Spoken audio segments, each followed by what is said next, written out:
안녕하세요. 매일 아침 말씀 묵상에 오신 여러분을 진심으로 환영합니다. 12월 30일 수요일, 먹을 것인가 먹힐 것인가. 오늘의 말씀, 너희가 즐겨 순종하면 땅의 아름다운 소산을 먹을 것이요 너희가 거절하여 배반하면 칼에 삼켜지리라.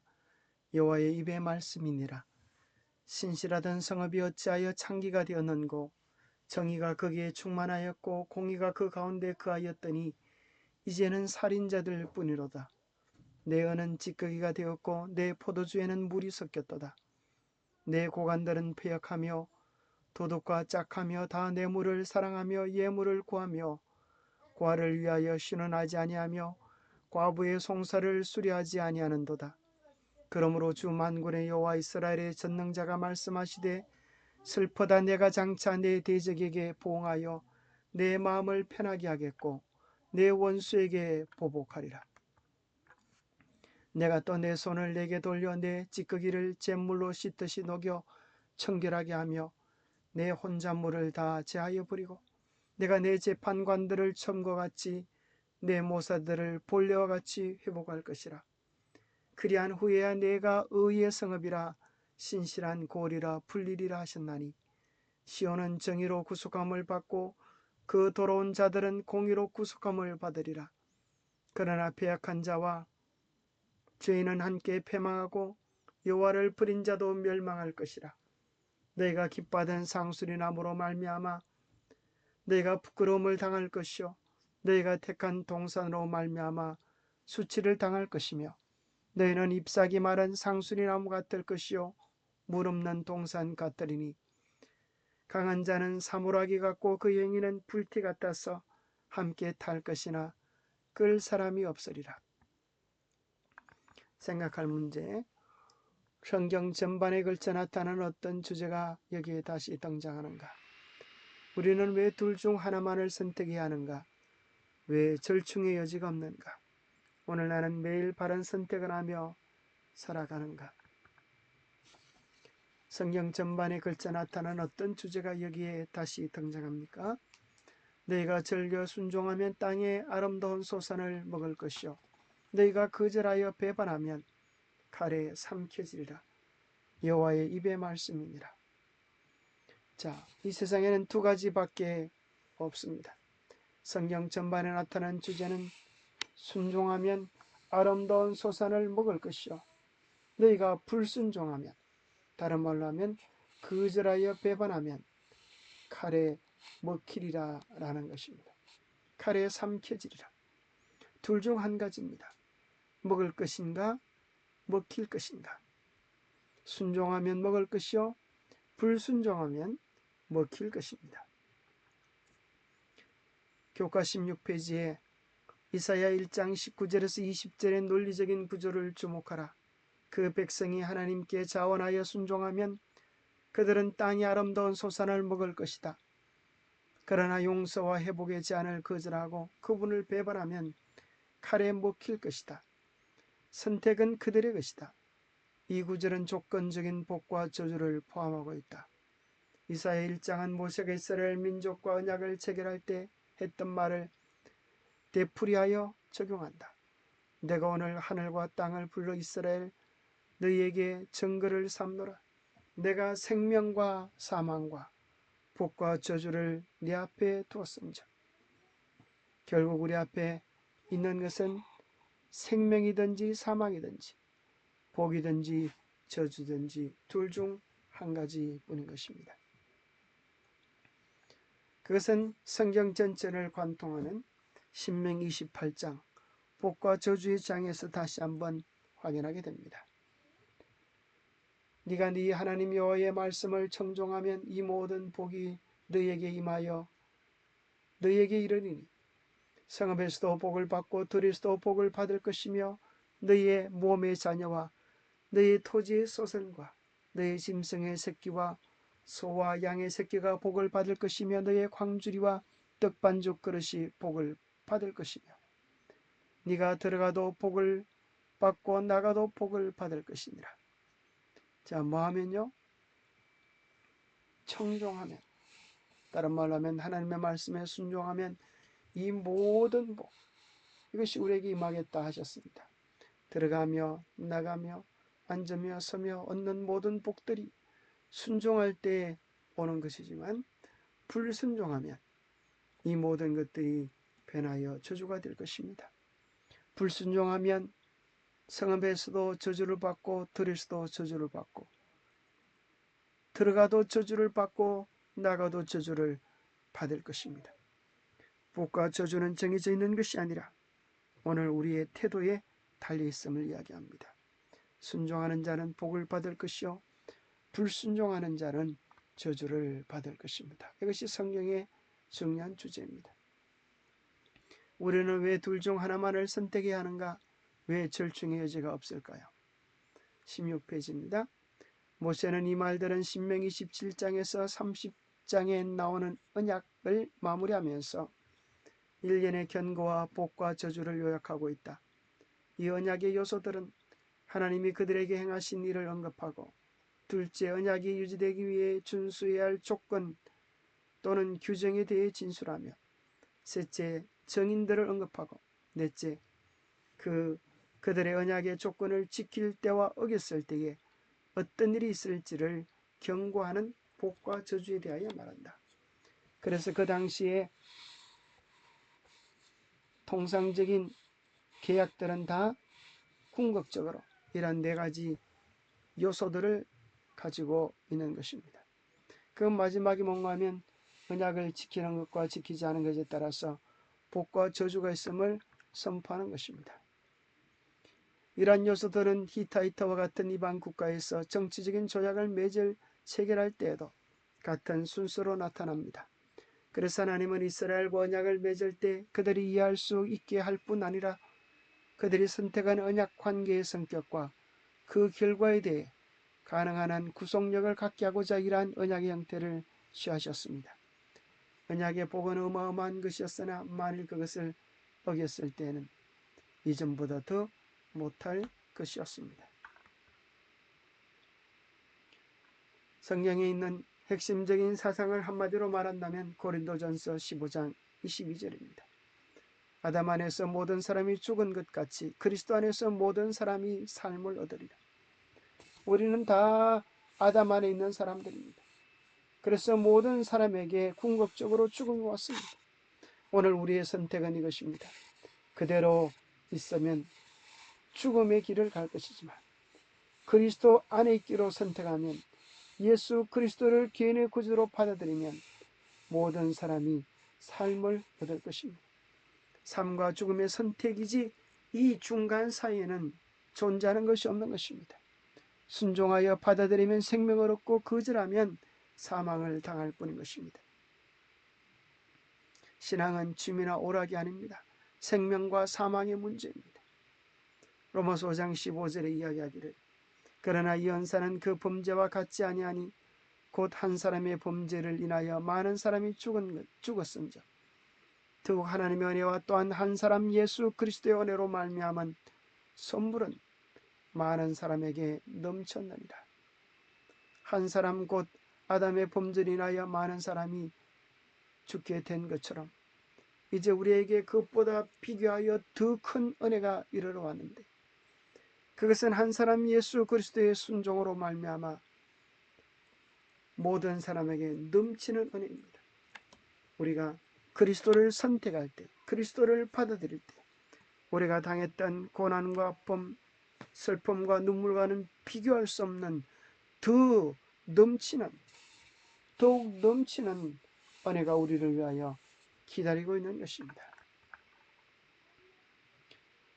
여호수아도 그의 마지막에 이렇게 백성들을 향하여 호소합니다. 만일 여호와를 섬기는 것이 너희에게 좋지 않게 보이거든 너희 조상들이 강 저편에서 섬기던 신이든지 또는 너희가 거주하는 땅에는 아모리 족속의 신이든지 너희 섬길 자를 오늘 택하라. 오직 나와 내 집은 여호와를 섬기겠노라. 간절한 마음으로 호소합니다. 너희 하나님을 참으로 온전히 섬기든지 아니면 이방신을 섬기든지 좌우간 중요한 선택을 하라고 하는 것입니다. 성경의 최종적인 결론도 이것입니다. 둘 중에 하나입니다. 다른 옵션이 존재하지 않습니다. 성경 제일 마지막 장 요한계시록 22장 14절 15절에 보면 자기 두루마기를 빠는 자들은 복이 있으니 이는 그들이 생명나무에 나아가며 문들을 통하여 성에 들어갈 권세를 받으려 함이로다. 개들과 점술가들과 음행하는 자들과 살인자들과 우상 숭배하는 자들과 및 거짓말을 좋아하며 지어내는 자는 다 성 밖에 있으리라. 둘 중에 한 가지입니다. 성에 들어갈 권세를 얻을 것인가, 아니면 성 밖에 내침받아하여 울며 통곡할 것인가. 그 둘 중 한 가지의 차이를 만드는 원인은 무엇입니까? 두루마기를 빠는 것입니다. 그리스도의 보혈의 공로에 우리 행실을 정결케 하고 하나님의 계명에 신실한 것입니다. 그럴 때 우리는 마땅히 성에 들어갈 수 있는 권세를 받지만 예수 그리스도를 믿는다고 하면서 우리 행실로 여전히 하나님의 계명을 어기는 죄를 짓는 자들은 다 성 밖에 있을 것입니다. 계시록 22장 15절에서 성 밖에 있는 자들의 특징이 무엇입니까? 십계명의 내용과 연관되어진 단어들을 쓰는 것입니다. 점술가들은 하나님 외에 다른 것을 섬긴 것입니다. 첫 번째 계명과 연관된 것입니다. 음행하는 자는 7번째 계명입니다. 살인하는 자는 16번째 계명입니다. 우상 숭배하는 자는 2번째 계명, 거짓말을 좋아하는 자는 9번째 계명입니다. 십계명이 선과 악의 판단의 심판의 기준이라고 하는 사실을 다시 한번 확인하게 되는 구절입니다. 그래서 믿음은 온전한 순종으로 나아갈 때 믿음과 행함은 따로 분리되는 것이 아니라 하나일 때 온전한 믿음이 되어집니다. 그 온전한 믿음은 우리를 천국으로 인도하게 될 것입니다. 그러나 온전한 믿음을 가지지 못하는 것은 구원의 밧줄을 붙잡지 못하게 하고 우리를 멸망으로 이끌 것입니다. 하나님의 복이 가로막히는 이유가 무엇일까요? 하나님은 충성된 청지기 노릇하기를 거절하는 이들에게 복을 주실 수가 없습니다. 우리는 정도가 아닌 다른 여러 형태의 재난들이 땅에 임하는 것을 봅니다. 그 이유는 무엇입니까? 제어하시는 하나님의 능력이 작용하고 있지 않기 때문입니다. 우리가 온전히 주님께 속할 때 주님은 우리를 온전히 보호하실 수가 있으십니다. 오늘 나는 매일 바른 선택을 하며 살아가고 있는가? 오늘 나의 영적인 처지와 형편은 어떠한가? 프랑스의 실존주의 철학자 장폴 사르트르는 인생은 B와 D 사이의 C라고 말했습니다. B와 D는 무엇입니까? B는 birth, 탄생이고 D는 death, 죽음입니다.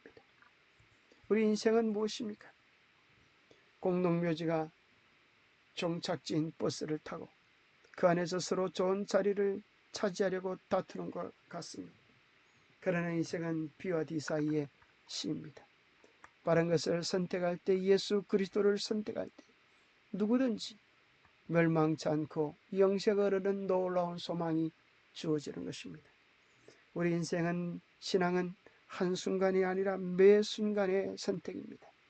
매 순간 주님이 기뻐하실 일을 선택하십시오. 정례계단에 이런 말씀이 있습니다. 많은 사람은 내가 어떻게 내 자신을 하나님께 바칠 것인가 하고 묻는다. 그대들은 그대 자신을 하나님께 바치기를 원하나 도덕적 힘이 약해서 유혹의 종이 되고 죄악적 습관의 생애의 습관의 지배를 받고 있다. 그대들의 약속과 결심은 썩은 새끼와 같다. 그대들은 그대들의 생각과 글자가 틀렸습니다. 그대들의 생각과 동기와 애정을 억제할 수 없다. 그대들이 약속을 어긴 것과 맹세한 것을 이행치 못해온 사실을 깨달을 때에 그것이 그대 자신의 성실성에 대한 그대들의 신임을 약하게 하고 하나님께서 그대들을 받으시지 않으실 것이라는 생각을 가지게 한다. 그러나 그대들은 낙심할 필요가 없다. 그대들이 깨달아야 할 것은 곧 의지의 참입니다. 이것이 사람에게 있는 지혜력이요 결정력이요 선택력이다. 만사는 의지를 옳게 쓰는 여부에 달렸다. 하나님께서 사람에게 선택권을 주셨으니 그대들은 이것들을 사용할 것이다. 그대들은 그대들의 마음을 고칠 수 없고 그대 자신으로는 애정을 하나님께 바칠 수 없다. 그러나 그대들은 하나님을 섬기기로 선택할 수 있다. 그대들은 그대들의 의지를 하나님께 바칠 수 있나니 그리하면 그는 그대들 안에서 그대들의 원하고 행하는 것을 당신의 기쁘신 뜻대로 하게 하실 것이다. 만사는 의지를 옳게 쓰는 여부에 달리는데 하나님께서는 우리에게 선택권을 주셨으니 우리는 이것을 잘 활용함으로 매 순간 하나님을 선택함으로 하나님의 기쁘신 뜻이 우리 안에 이루어질 수 있습니다. 인생은 선택입니다. 어제 선택한 선택의 결과가 오늘 우리의 삶이 되었고 오늘 선택한 결과가 우리의 미래의 모습이 될 것입니다. 만일 그리스도께 눈을 고정시킨다면 성령의 역사는 그 영혼이 그리스도의 형상과 같아질 때까지 쉬지 않는다. 순결한 사랑의 요소가 심령을 자라게 하여 더욱 고상한 표준과 신령한 사물에 대한 증가된 지식을 얻을 능력을 주어서 부족함이 없게 해 주실 것입니다. 중요한 것이 것입니다. 우리의 눈을 그리스도께 고정시키십시다. 그럴 때 성령의 역사가 우리 안에서 놀라운 변화를 일으킬 것입니다. 기도하겠습니다. 하나님 아버지, 늘 바른 선택을 하지 못하고 머뭇거리며 주저했던 우리 자신을 불쌍히 여겨 주시옵소서. 우리의 선택할 때에 하나님의 말씀이 아닌 우리들의 판단을 쫓아보았지만 결국 순종이 답임을 고백합니다. 저희의 연약함과 모든 사정을 아시는 하나님을 의지합니다. 저희를 위한 계획하고 준비한 길로 인도하여 주시옵소서. 저희는 우리 마음을 다스릴 수 없고 우리 인생을 바른 하나님의 뜻에 둘 수 없습니다. 성령님 도와주셔서 매 순간 하나님 편을 선택하게 도와주시고 매 순간 주님 기뻐하는 것을 선택할 수 있도록 도와주시옵소서. 매일매일 주님께 우리의 영적 시선을 고정시켜서 주님을 닮아가는 아름다운 복을 누리게 하여 주시옵기를 우리 주 예수님 이름 어지하여 간절히 간구하옵나이다. 이 땅에 있는 모든 과실들이 우리가 주님을 바라보며 살아갈 때 어떤 열매를 맺을지를 보여줍니다. 오늘도 주님 안에서 아름답게 익어가는 복된 날 되시기를 바랍니다. 감사합니다.